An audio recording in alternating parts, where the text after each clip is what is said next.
after my dad passed away. My husband, looking excited, said, "Christina, now that your father is gone, we know you'll get a big inheritance. My parents and I already have plans for it." He said this right after I got back from my father's funeral.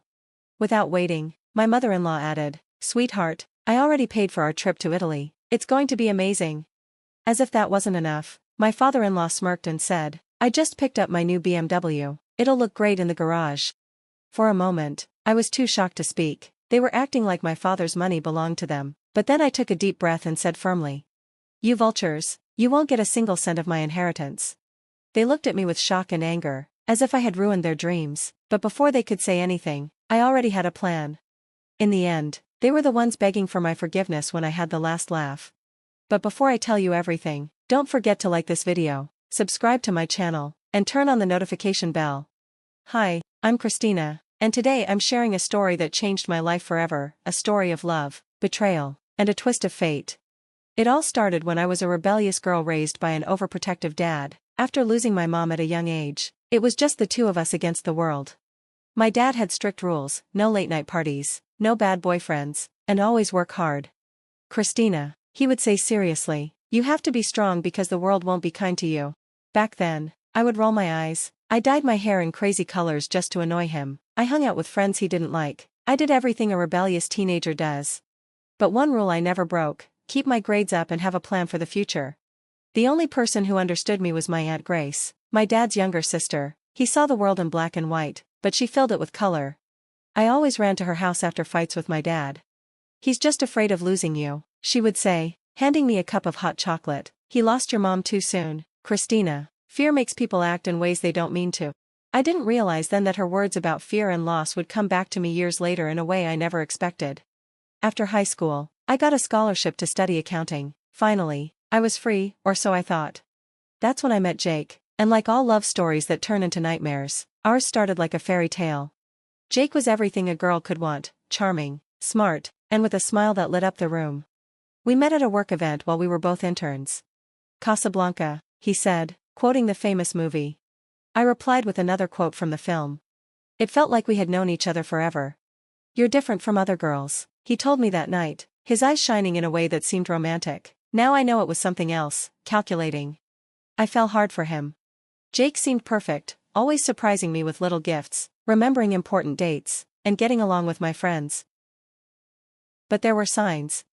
Small things I should have noticed, like tiny cracks forming before something breaks. The signs started showing when we first began dating. Jake always forgot his wallet when we went out, but he made it seem cute. "Honey, can you pay for me? I'll make it up to you later," he'd say with his charming smile. We got married just 6 months after we met. The day before the wedding, my dad called me into his office. "Christina," he said seriously, "are you sure about this? There's something about Jake that worries me." "Dad, you always worry," I said, frustrated. He let out a deep sigh. "Just promise me one thing: keep your money separate from his, just in case." Of course, I ignored him. After all, Jake and I were soulmates. The first year of marriage was amazing: romantic dinners, lazy weekends, big dreams for the future. We lived near his parents, Karen and Robert, who seemed sweet at first. Karen always brought homemade desserts and gave advice I didn't ask for. Robert told jokes and made himself at home in our house. At the time, I thought it was nice. I was so naive. Everything changed when I got a promotion at work. Jake started acting strange, cold, distant. One night, as I got ready to go out with friends, he suddenly said, "Don't you think you're going out too much? A wife should spend more time at home." I stared at him. "Since when do you decide what I do?" He just shrugged, but his eyes were cold. "I'm just saying, people are talking." Later, I realized people meant his parents. Karen started coming over unannounced, leaving little notes about how messy the house was. Robert showed up every Saturday, taking over the living room with his loud sports shows. But the worst part? Jake wanted control of our money. "Love, you work so hard, let me handle our finances," he said, flashing that same smile that once made me melt, but now sent chills down my spine. Slowly, without realizing it, I lost control. Suddenly, I had to ask for permission to buy things while Jake spent money however he wanted. Even worse, his parents started draining my salary. Every month, there was a new emergency. Karen needed expensive dental work, Robert had debts that had to be paid. And I, the strong, Rebellious girl I used to be, was disappearing. I was turning into someone I didn't recognize. But fate had a plan. The turning point came when my company took over a smaller firm. The accounting was a disaster, and I was the one who had to fix it. That meant extra hours, stress, and late nights at work. One night, I came home completely exhausted. Jake was on the couch, watching TV. The table was empty, no dinner. "Where's dinner?" he asked without even looking at me. "You know I'm always hungry after work." Something inside me snapped. "Jake, you've been unemployed for 3 months, why didn't you cook?" He laughed, a cold, heartless laugh. "Cooking? That's women's work, Christina. I'm not playing housewife. We agreed before getting married, there's no such thing as men's or women's jobs," I shot back. Jake slammed the door and stormed out. He disappeared for 3 days without a word. When he finally came back, he acted like nothing had happened. Around that time, I got a big promotion, assistant director of the finance department, with a huge salary increase. But instead of celebrating, Jake dropped a bombshell. "That's amazing, love, now I don't have to worry about finding a job, you make enough for both of us." Before I could even react, life threw another punch. My Aunt Grace called, her voice shaking. My father had passed away. Jake refused to come to the funeral. "I hate those things," he mumbled, turning over in bed. "You go handle it." At the lawyer's office, I was handed a mysterious folder. "Your father left strict instructions for you to receive this after his passing," the lawyer explained. Inside was a heartfelt letter about my inheritance, but there was also something strange, a business card from a private investigator and a short note. "Find Alex, don't trust Jake." Shocked and heartbroken, I kept it to myself. But after that, I started noticing strange things I'd ignored before. Jake never liked having his photo taken. His parents hesitated when I called them. Some of his stories about the past didn't add up. One day, I found an ID in his wallet with a different name. When I asked about it, he laughed it off, saying it was a printing mistake. Another time, I overheard Karen calling Robert by a different name when she thought she was alone. Following my father's note, I tracked down Alex, the private investigator. What he told me made my blood run cold. "Your father hired us 6 months ago," Alex said, opening a thick file. "He suspected your husband was hiding something. What we found is disturbing." On his desk were documents and photos that revealed a shocking truth. Jake wasn't Jake. His real name was Alex Hudson. He was wanted in 3 countries for fraud. His parents, Cecil and Grant, were professional criminals. They had a history of scamming wealthy women and stealing inheritances. "They target successful women or those about to receive a large inheritance," Alex continued. "Your father found out 2 weeks before he died. He was gathering the last pieces of evidence." I felt dizzy. "Why didn't he tell me?" I whispered. "He was going to," Alex said gently. "He had planned to tell you over dinner that night. The night he died." A chill ran down my spine. "Your father's car accident was very convenient," Alex said carefully. "We're looking into it." I knew what I had to do. That night, I put on an act worthy of the scammers they were. I opened an expensive bottle of wine, the kind they loved, and played along. "So, tell me about your plans for my inheritance," I said, pouring more wine and smiling sweetly. "Don't leave out any details." Their eyes sparkled with greed. "First, Italy," Karen exclaimed, waving a travel brochure. "I already booked the most luxurious villa on the Amalfi Coast. 3 months of pure paradise. And then Paris," Robert added. "I even picked out the Rolex I'm buying when we get there." Jake, more excited than ever, pulled out his laptop. "Look, love. I even made a spreadsheet, $1,000,000 for travel, $80,000 for the yacht I've always wanted." "A yacht?" I interrupted, raising an eyebrow. "I thought you were afraid of the water. You told me that yourself." He hesitated for a second. "Oh, right. Well, I got over that fear," he said quickly. "Of course you did." "Alex," I said, my voice turning cold. His smile faded. "What did you just call me?" Jake asked, his voice shaky. "Alex Hudson," I replied, opening a folder on the table. "Or do you prefer Anthony Carter?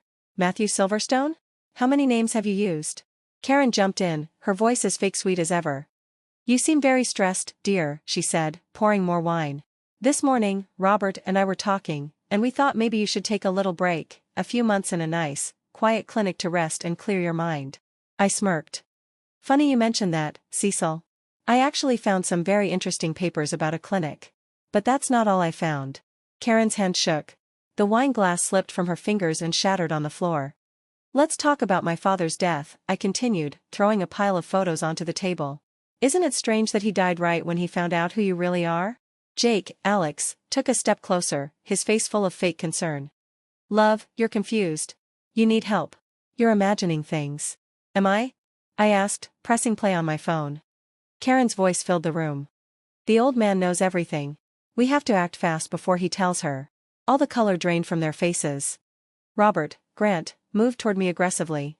I wouldn't do that, I said calmly, pulling out an envelope. I already sent everything to the police. They should be here in 3, 2. Right on cue, sirens blared outside. Did you really think my father would leave me unprotected? I laughed as panic spread across their faces. He hired the best investigators in the country. We know everything, every scam, every stolen dollar, every lie. Jake tried to run, but the house was already surrounded. Within minutes, all three of them were in handcuffs. Christina! Jake yelled as they dragged him away. I really loved you. I tilted my head. No, Alex, I replied calmly. You loved my $250,000. Oh, and that plan to kill me after stealing the money? Terrible idea. His eyes widened as he realized, I knew everything. You have no proof, Alex spat, his usual charm gone. It's your word against ours. 3 respectable people against a woman blinded by grief. I smirked and held up my phone. Actually, I have plenty of proof, I said. Like your conversation 3 days ago, where you talked about drugging me and faking my suicide at that clinic. You thought a yacht accident would be too suspicious, right? Karen, Cecil, dropped the act completely. Her eyes turned ice cold. You should have stayed quiet, she hissed. Just like your father. You never know when to stop meddling. I clenched my jaw, but I stayed calm. Speaking of my father, I continued, my voice steady, did you really think you could cover up the sabotage of his car? The investigators found fingerprints. Grant, Robert, tensed but didn't move as the sirens grew louder. I leaned forward slightly and smirked. You know what's the saddest part? I poured myself the last glass of wine and smiled. You were so sure I was clueless, I said. You never even noticed that I spent the last month collecting proof. Every conversation recorded, every plan documented, every bank transfer tracked. Suddenly, the doors burst open as the police rushed in. Christina! Alex screamed as they cuffed him. I really loved you. I tossed the bank statements at him. No, you love this, I said. And since you love numbers so much, here's one, 25 years in prison. But don't worry, your trip won't be to Italy. It'll be to a federal cell. Cecil made one last desperate attempt. You won't survive without us. Who will take care of you?